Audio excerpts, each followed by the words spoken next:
Nous faisons la lecture ce matin dans le premier livre de Samuel, au chapitre 20, à partir du verset 35.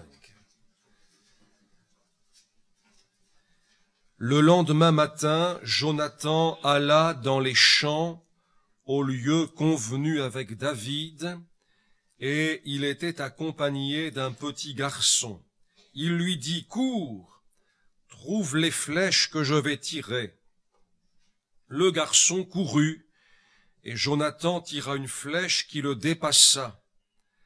Lorsqu'il arriva au lieu où était la flèche que Jonathan avait tirée, Jonathan cria derrière lui, « La flèche n'est-elle pas plus loin que toi ?» Il lui cria encore, « Vite, hâte-toi, ne t'arrête pas. » Et le garçon de Jonathan ramassa les flèches et revint vers son maître. Le garçon ne savait rien. Jonathan et David seuls comprenaient la chose. Jonathan remit ses armes à son garçon et lui dit, « Va, porte-les à la ville. » Après le départ du garçon, David se leva du côté du midi, puis se jeta le visage contre terre et se prosterna 3 fois. Les 2 amis s'embrassèrent et pleurèrent ensemble. David, surtout, fondit en larmes. Et Jonathan dit à David, « Va en paix maintenant que nous avons juré l'un et l'autre au nom de l'Éternel en disant que l'Éternel soit à jamais entre moi et toi, entre ma postérité et ta postérité. » David se leva et s'en alla, et Jonathan rentra dans la ville.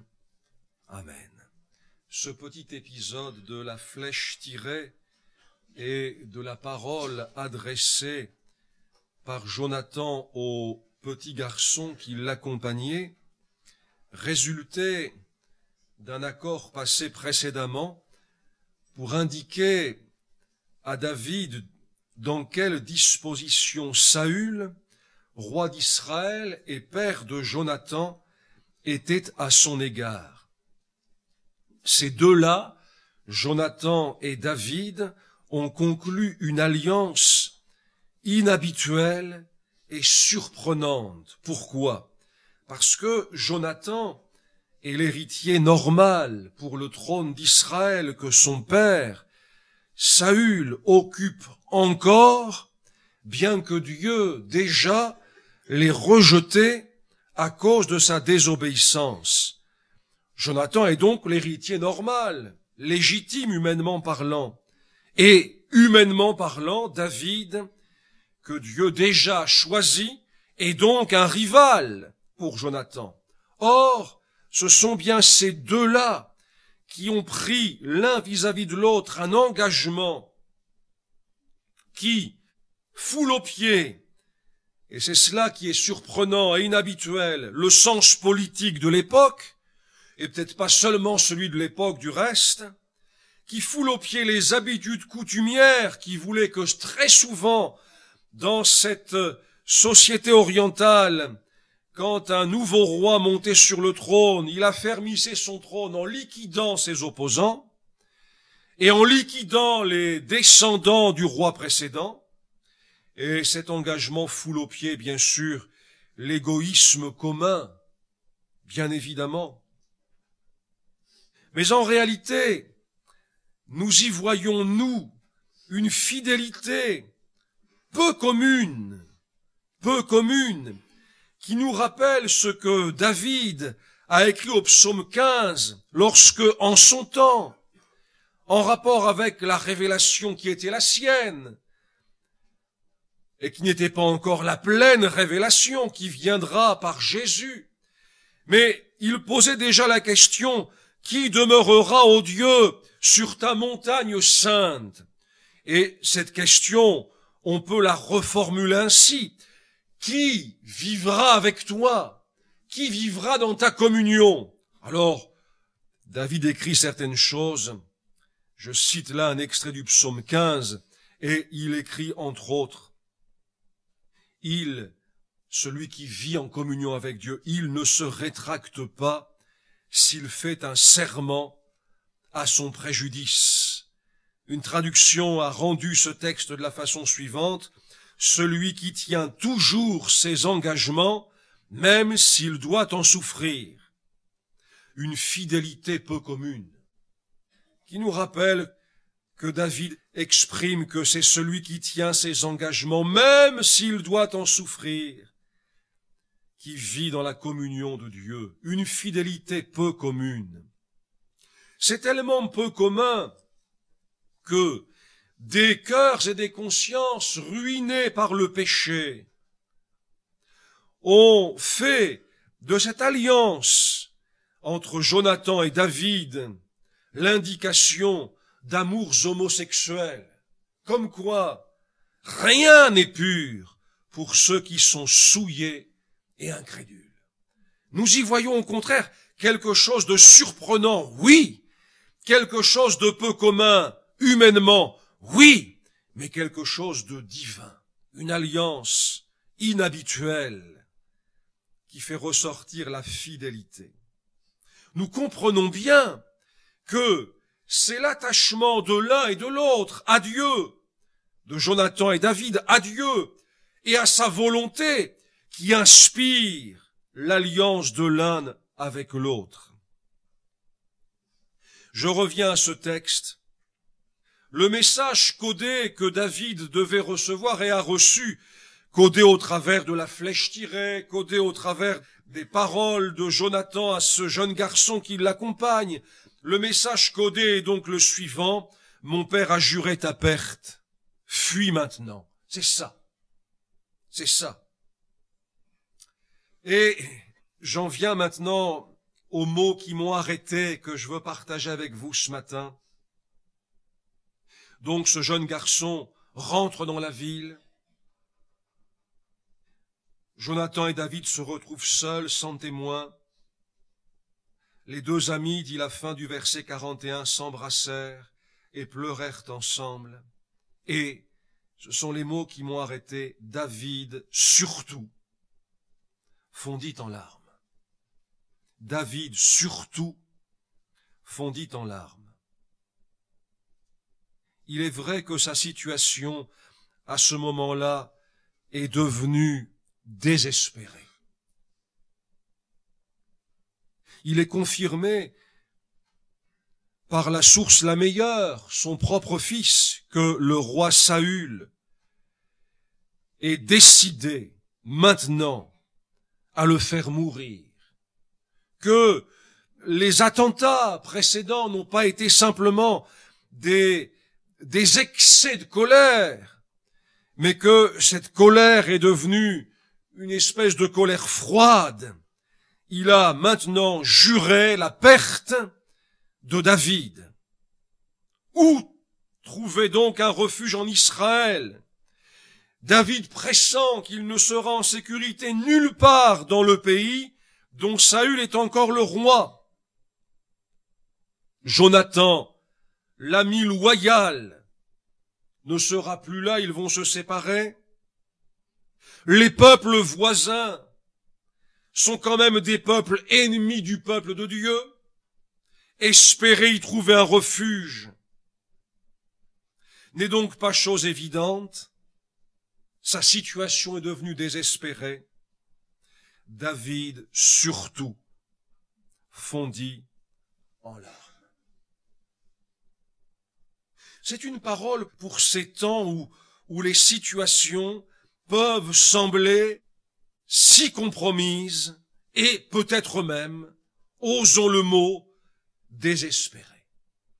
Des siècles après l'histoire de David, le Saint-Esprit a inspiré l'apôtre Paul à écrire aux Romains: dans toutes ces choses, nous sommes plus que vainqueurs par celui qui nous a aimés.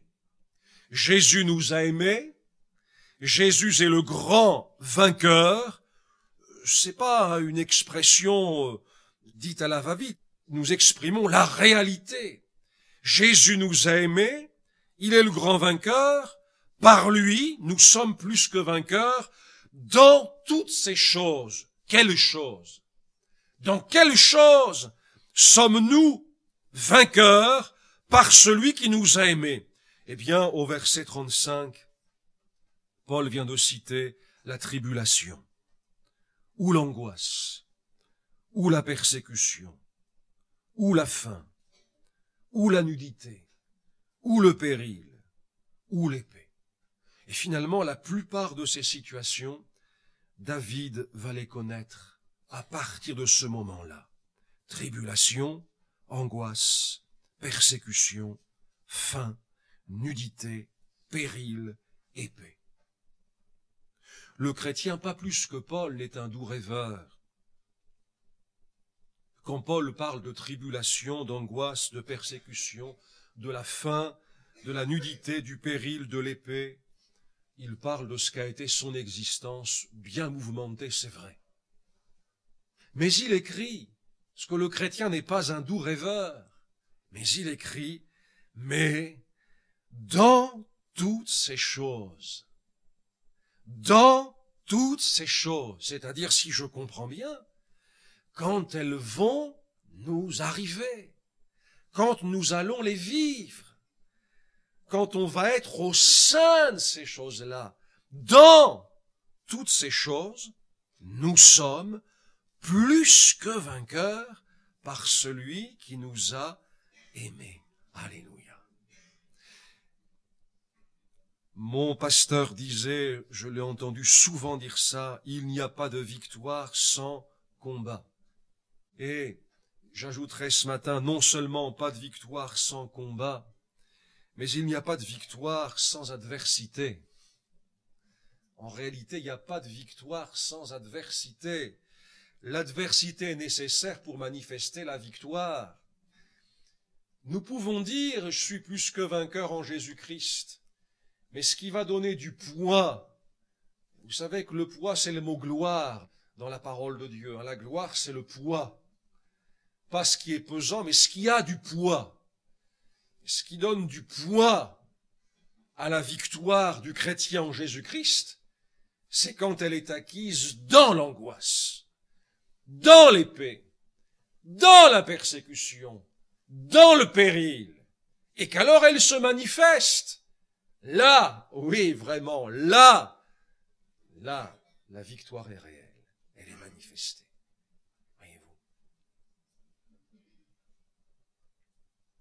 L'adversité qui fait fondre David en larmes va donc aussi être en quelque sorte le moyen de Dieu pour manifester ce que nous allons lire dans quelques instants.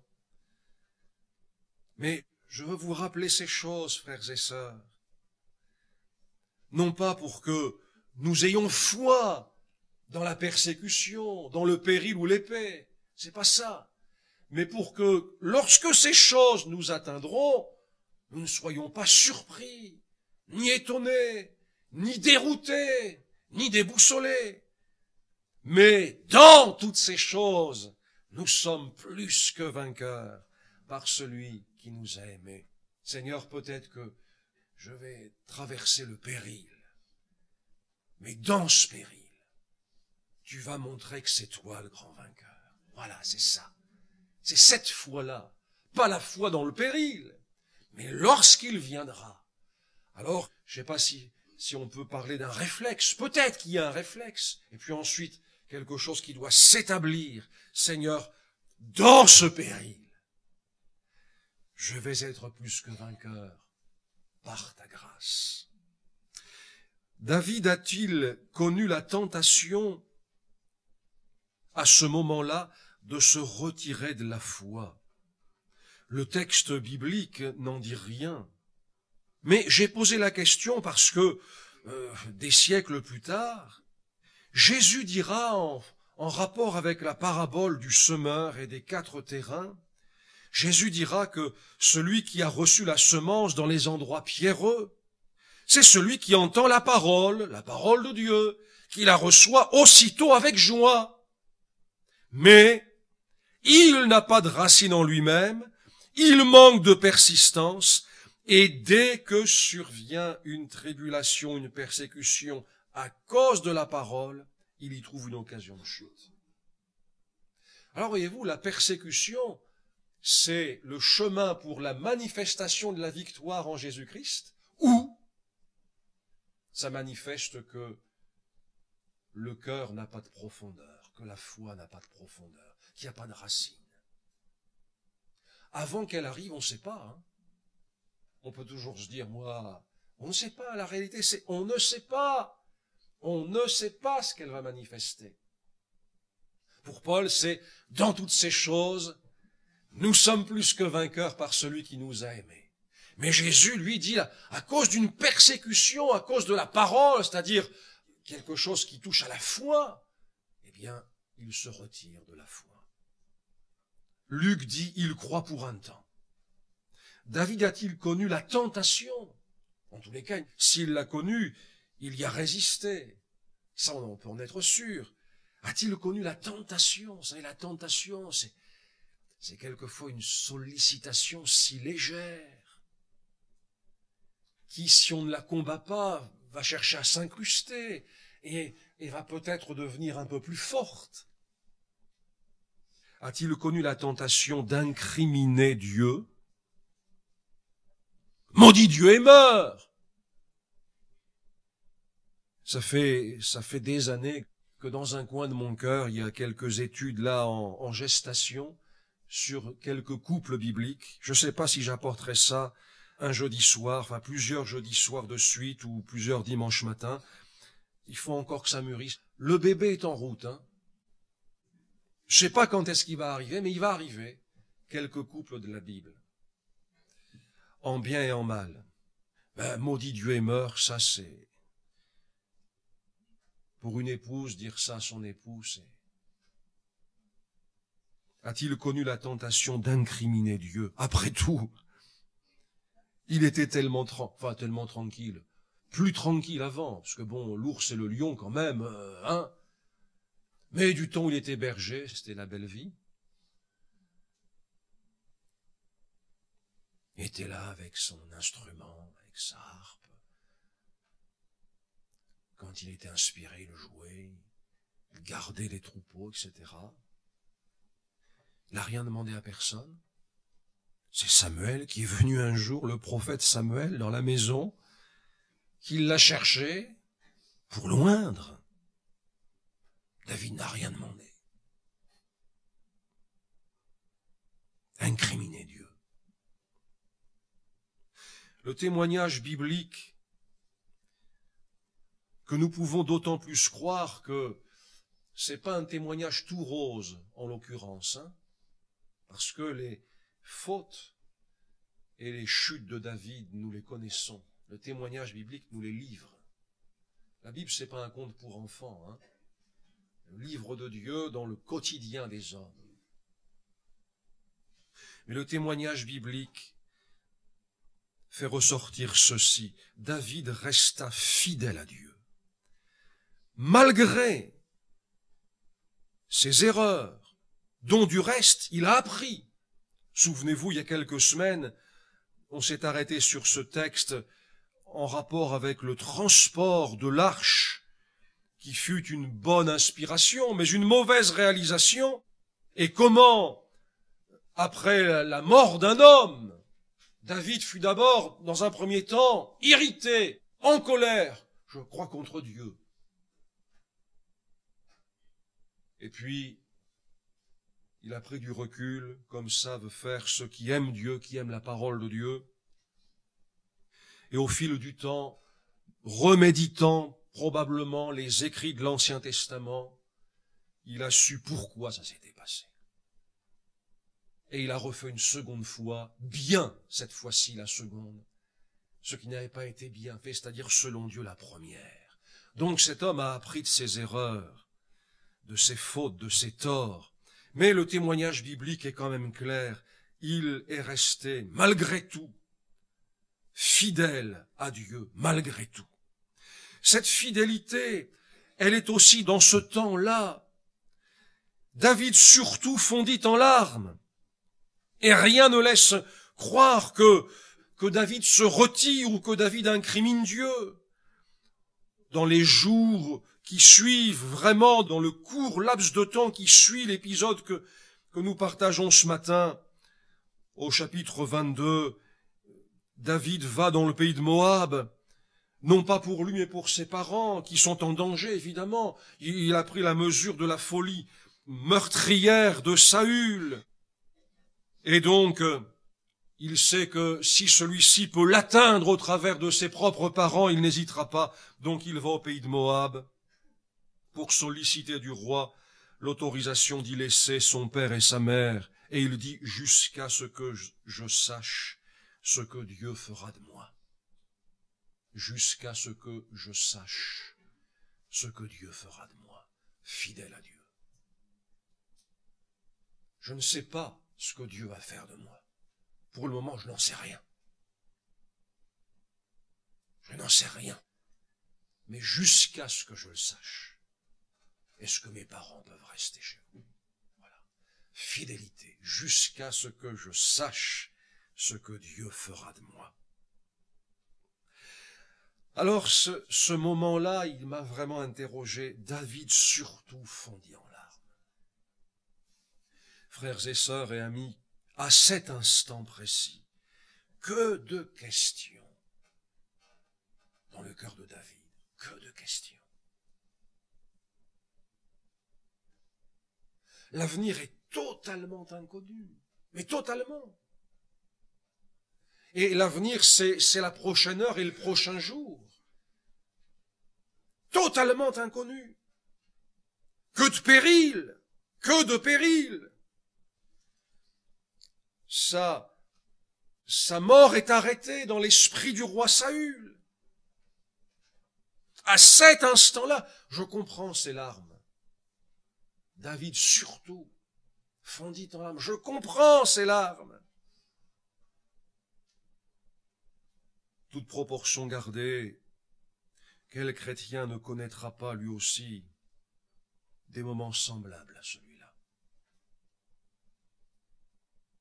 Je ne sais pas ce que Dieu va faire de moi.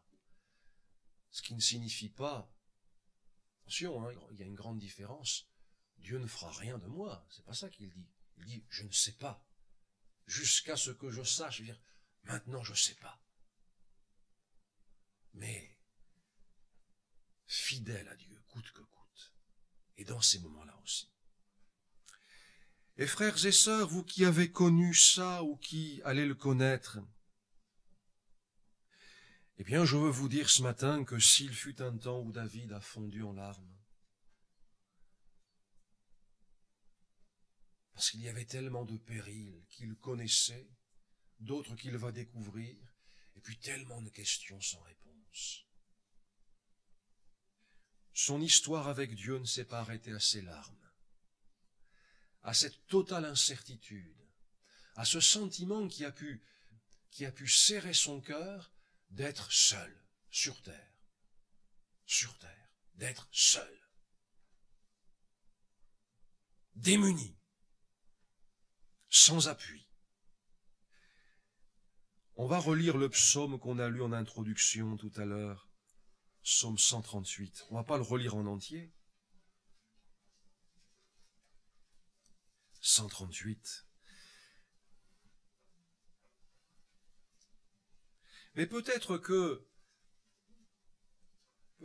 les expressions de louange ressortent davantage dans leur poids, dans leur valeur, quand on replace ces psaumes dans le contexte tourmenté de David. Par exemple, je te célèbre de tout mon cœur, je chante tes louanges en présence de Dieu. Ça, c'est déjà beau. Chanter les louanges de Dieu, le célébrer de tout son cœur. Mais ce qui donne du poids à cette célébration, à ces louanges, c'est ce qui suit. Verset 3, le jour où je t'ai invoqué, tu m'as exaucé, tu m'as rassuré.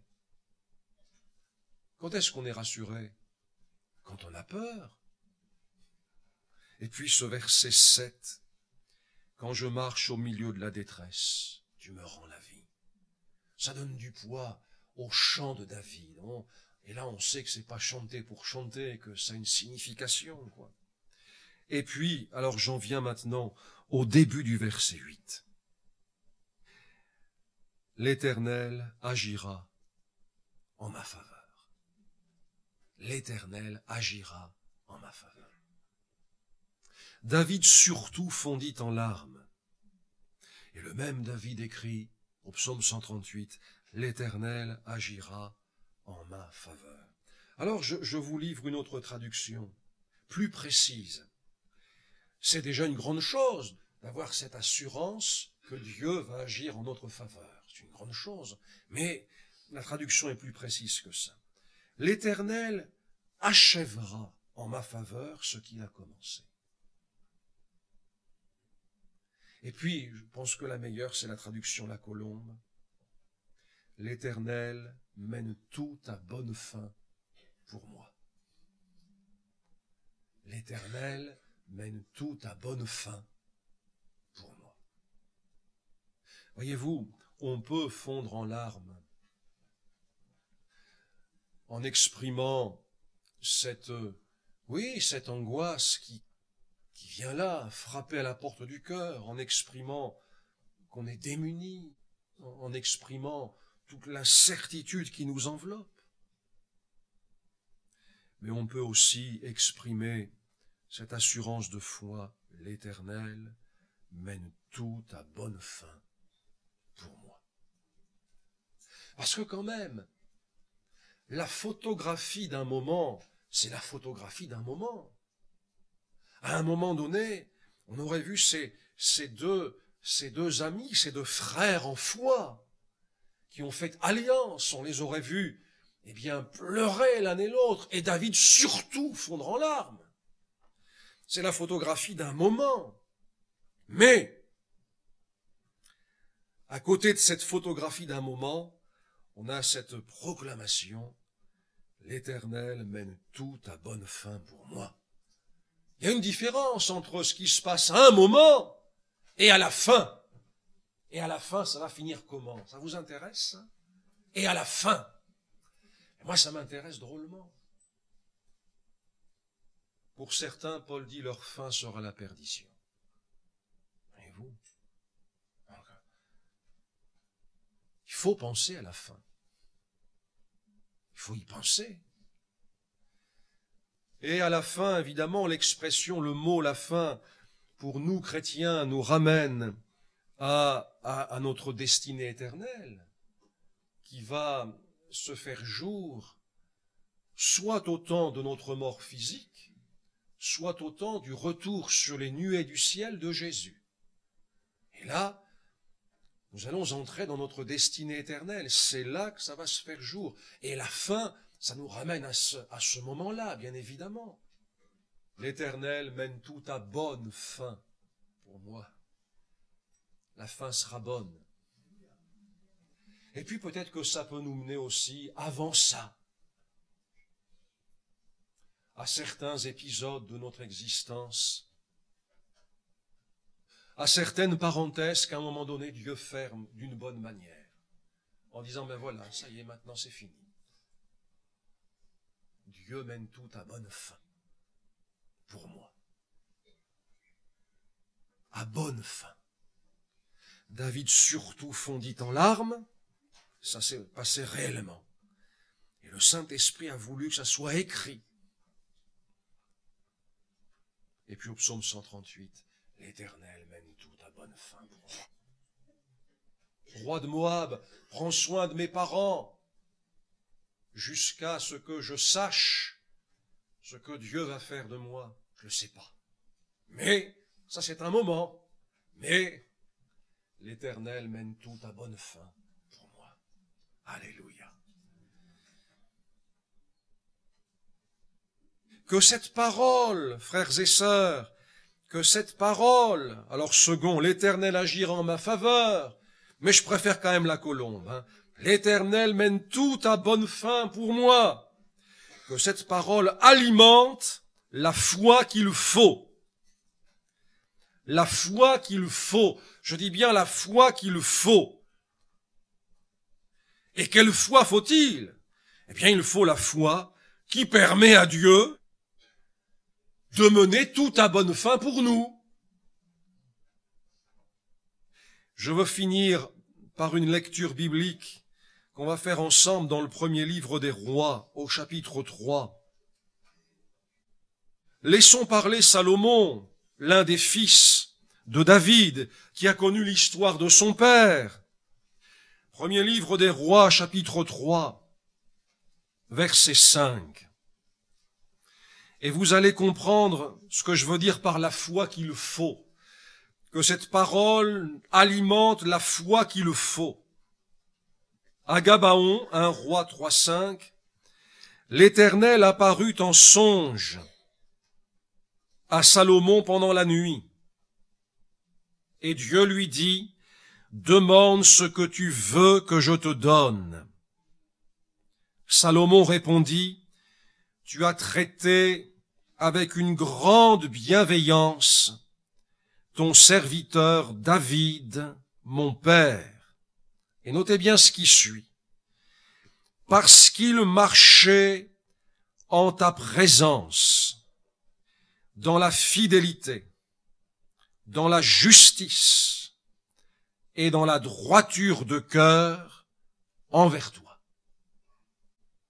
Eh bien, j'emprunte à Salomon ce beau témoignage concernant David, et je l'emprunte d'autant plus que ce n'est pas un témoignage excessif, sentimental, d'un fils qui verrait son père avec, selon l'expression consacrée, les yeux de chimène, des yeux pleins de sentiments, de bons sentiments. Mais ce témoignage correspond à ce que les Écritures disent par ailleurs, en ne cachant pas les quelques mauvais choix de David et sa chute vertigineuse. Mais, quand on regarde une vie dans son ensemble, on peut dire effectivement ce que Salomon a dit.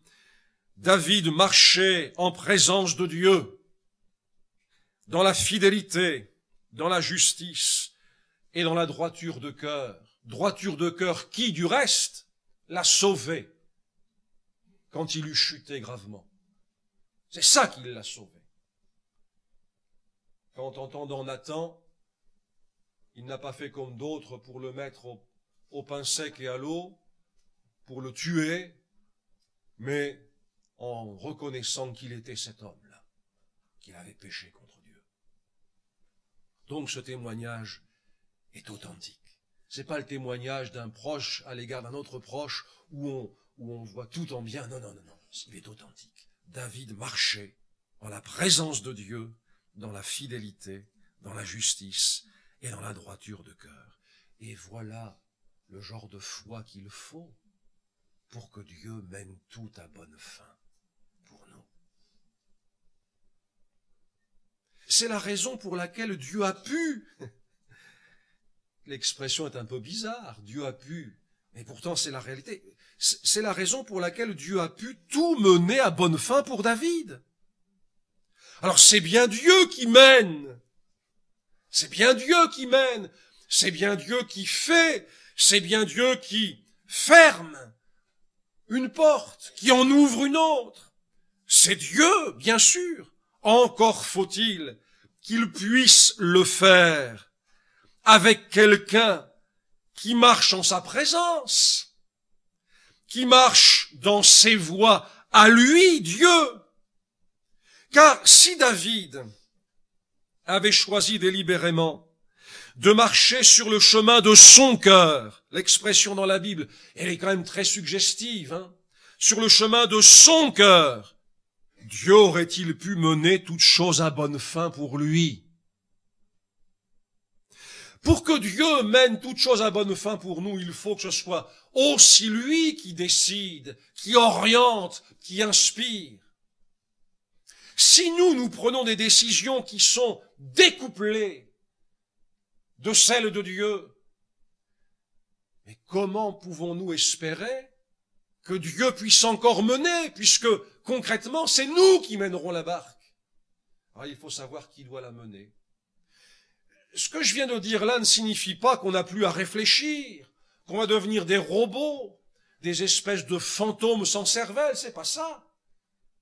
Je crois que c'est une manière d'honorer Dieu que de croire qu'en nous sauvant, il a renouvelé notre intelligence et qu'il continue de le faire. Et qu'il continue de le faire par sa parole.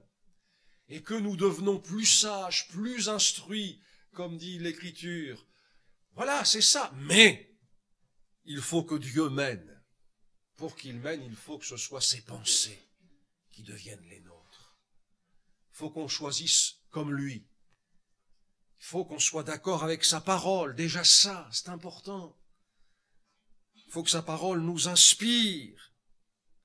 Parce que si nous marchons sur nos chemins, nous, mais c'est nous qui menons. Oui ou non? Et si c'est nous qui menons, permettez-moi de vous dire, je suis certain que la fin ne sera pas bonne. Je suis certain. Certain. Je crois qu'il n'y a que Dieu qui puisse mener l'être humain à bonne fin. Alors si c'est nous qui menons, si ce sont nos décisions, et nos décisions, elles viennent de quoi? Elles peuvent venir de l'esprit du monde, auquel on s'est référé il y a quelques dimanches. L'esprit du monde cherche à nous faire prendre certaines décisions dans le domaine de la famille, du couple, de l'argent, des enfants, de la vie, de l'existence, du train de vie, que sais-je encore. Nos décisions ont à voir avec notre chair, ce que la Bible appelle notre chair. Quelquefois, on a pris des décisions parce qu'on était contrarié, et ces décisions-là sont mauvaises. Si nous ne revenons pas sur elles, comment voulez-vous que Dieu mène? C'est nous qui menons. Alors voyez-vous, c'est ça. Quand David s'est trompé, il s'est laissé rectifier. Il lui est arrivé de se tromper, mais il s'est laissé rectifier. La droiture de cœur, c'est ça. C'est laisser rectifier.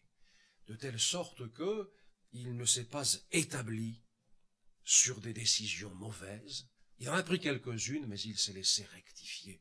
Et on peut dire de lui, il marchait en présence de Dieu. Et puis derrière, je ne vais pas développer, mais derrière cette expression-là, il y a toute l'expérience de David avant la Pentecôte. Il y a toute son expérience avec le Saint-Esprit. David animé par l'Esprit. Donc voilà, il y avait un vécu avec le Saint-Esprit. Il marchait dans la présence de Dieu. Dans la fidélité, la justice et la droiture de cœur envers Dieu. Et alors, eh bien, quelqu'un qui marche dans la présence de Dieu, eh bien, c'est Dieu qui mène. C'est Dieu qui mène. Et si c'est Dieu qui mène, Dieu mène tout à bonne fin.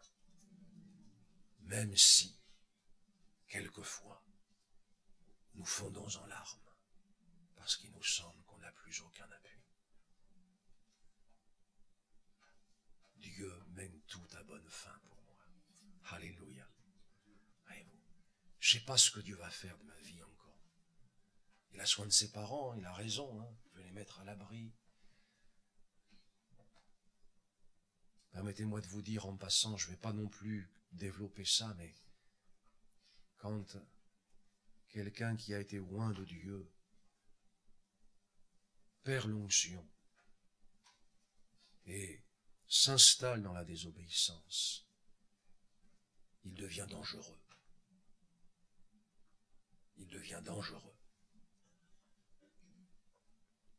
Il met ses parents à l'abri. Je sais pas ce que Dieu va faire de moi. Mais c'est lui qui va mener ma vie. C'est lui qui va mener ma vie. Et puis après, vous avez tout ce qui suit. Les heures sombres, la fuite. Et puis aussi, voyez-vous, les bonnes décisions, des occasions pour tuer Saül, endormi, pas gardé. Dites-moi. Quelques-uns de ses proches à David lui diront, mais C'est Dieu qui te donne cette occasion-là. Vous vous rendez compte un peu de la force de la tentation? C'est Dieu qui fait qu'il est là à ta portée. C'est Dieu, c'est un signe de Dieu, ça. Vas-y, transperce-le. Là, il faut quand même avoir des principes. Hein. Si on n'a pas de principes spirituels, on se laisse avoir. On dit, bah ouais, c'est Dieu. Bah ouais, une occasion comme ça, c'est forcément Dieu. Allez, hop, cloué. Non, il faut avoir des principes spirituels, sinon, je ne porterai pas la main sur loin de Dieu. Ça a été ça. Je pense à cette fuite, je pense à... Vraiment, quelquefois, c'était moins une. Hein. C'était moins une. Hein. Je pense aux trahisons. Je pense à tout ça. Il a vécu tout ça quand même. Hein. Mais au travers de tout ça, Dieu a mené toutes choses à bonne fin. C'est pas un conte de fées hein, pour enfants. C'est la réalité. Dieu a mené toutes choses à bonne fin, c'est la réalité. Voyez-vous, Dieu est fidèle, n'est-ce pas? Ah, pourvu qu'il mène notre vie, pourvu qu'il la mène, pourvu qu'après être devenu notre Sauveur en Jésus, il soit aussi notre Seigneur. Oui, peut-être qu'on fondra en larmes dans la présence du Seigneur. Un cantique dit, les pleurs même sont doux, c'est vrai, c'est vrai. Et puis, dans ces pleurs-là, dans ces moments-là, Dieu mène tout à bonne fin pour moi. Alléluia, béni soit le Seigneur. David surtout fondit en larmes. Mais, en face de ça, vous mettez le psaume 138, le début du verset 8. Et puis, vous avancez encore. Alléluia. Hein? Dans vos angoisses, dans le péril, dans la persécution peut-être, qui ne viendra peut-être pas de là où l'on pourrait penser qu'elle viendra. Si vous saviez ce que j'ai dans mon cœur, mais je ne vais pas vous le dire, parce que là, pour le compte, ça vous ferait peur à quelques-uns, mais qui ne viendra peut-être pas, la pire ne viendra pas de là où on pourrait penser, à mon avis, mais ça c'est, bon, c'est moi, et comme c'est moi, voilà. Je préfère que vous gardiez la Bible, hein, plutôt que mon avis. Mais quand on va rencontrer ça, on va se dire, mais Seigneur, alors maintenant on y est, hein, on y est. Mais ta parole a dit que dans ces choses-là, je suis plus que vainqueur par celui qui m'a aimé. Alléluia. C'est une grande chose d'avoir confié sa vie à Dieu, n'est-ce pas? C'est une grande chose, non pas pour connaître ici-bas une vie sans problème, sans difficulté. David surtout fondit en larmes. Ces mots, ça m'a arrêté, hein, je vous assure, ça m'a arrêté. Et j'ai su qu'il fallait que je les partage avec vous. Mais Dieu mène toutes choses à bonne fin pour moi. Amen. Seigneur, béni sois-tu. Tu fais pour nous ce que tu as fait pour ton prophète, Seigneur. Tu lui donnes rendez-vous et puis tu n'es pas dans le vent violent, tu n'es pas dans le tremblement de terre, tu n'es pas dans le feu. Ces choses t'ont manifesté au Sinaï lorsque tu as donné la loi, mais là, à Horeb, tu es dans le murmure doux et léger. Et le prophète te reconnaît. Il te connaît suffisamment pour te reconnaître quand tu t'approches de lui. Tu fais ça pour nous aussi en Jésus-Christ, par le Saint-Esprit, Seigneur. Tu le fais aussi, Seigneur. Béni soit ton nom. Tu as tes fidèles sous les yeux. Tes fidèles. C'est comme ça que tu les appelles. Tes fidèles, les tiens. Tu les as sous les yeux. Tu les gardes. Béni sois-tu, Seigneur. Mon Dieu, nous te bénissons, Seigneur. Oui, il y a eu un temps où David a fondu en larmes et on comprend pourquoi. Et puis en même temps, Seigneur, on voit avec le recul, on voit ce que tu as fait avec cet homme qui à ce moment-là était si fragile, si démuni de tout, Seigneur. Et effectivement, tu as mené sa vie à bonne fin. Gloire à toi, Seigneur, gloire à toi. Seigneur, nos esquifs bien frêles ont déjà rencontré quelques tempêtes et quelques tumultes, et il y en aura d'autres certainement. Qui peut nous assurer d'arriver à bon port? Sinon ta fidélité, tes promesses, et puis cet esprit, car nous aussi nous voulons marcher dans ta présence, c'est-à-dire avoir une vie avec le Saint-Esprit. Béni soit ton nom, Seigneur. Et alors nous regardons toutes choses et nous disons que nous sommes heureux malgré tout, parce que nous sommes à toi, parce que nous marchons avec toi, Seigneur, parce que tu traces le chemin pour nous. Notre part, c'est de veiller à t'obéir, et alors c'est toi qui continueras à mener toutes choses. Gloire et puissance à toi. Ô Dieu, tu es grand. Gloire et puissance à toi, cher Sauveur, agneau de Dieu, qui a triomphé, qui nous aime. Amen.